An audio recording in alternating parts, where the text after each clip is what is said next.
കോഴിക്കോടുള്ള മേൽപ്പഴയെന്ന് കേട്ടിട്ടുണ്ടോ? അങ്ങോട്ടേക്കാട്ടോ ഒന്ന് പോകുന്നേ. അയ്യോ, ഒരാവേശത്ത് കേറി ഓട്ടോയ്ക്ക് പോകണ്ട, നടന്നു പോകാറിന് പോയതാ. ഓള് നടക്കുന്നുണ്ട്. കയറുമ്പോഴാണ് എൻജോയ്മെന്റ്. ഓട്ടോയിൽ കയറി ഇത് കിട്ടുമോ? ഇനി കുറച്ച് കഷ്ടപ്പെട്ട് വേണം അമ്പലത്തിൽ. കുറേ ദൂരം നടന്നതിന് ശേഷം കേട്ടോ ഞങ്ങൾ അമ്പലത്തിലേക്ക് എത്തിയത്. അങ്ങനെ അമ്പലത്തിലെത്തിയതിന് ശേഷം ഞങ്ങൾ തട്ട് സമർപ്പണമൊക്കെ ചെയ്തു.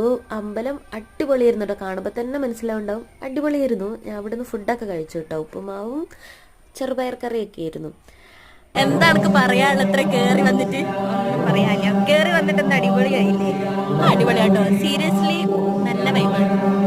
കേരളത്തിലെ അമ്പലങ്ങളിൽ നിന്ന് വളരെ വേറിട്ടിക്കുന്ന അമ്പലമായതുകൊണ്ട് ഒരു പ്രത്യേക ഫീൽ തന്നെയായിരുന്നു കേട്ടോ.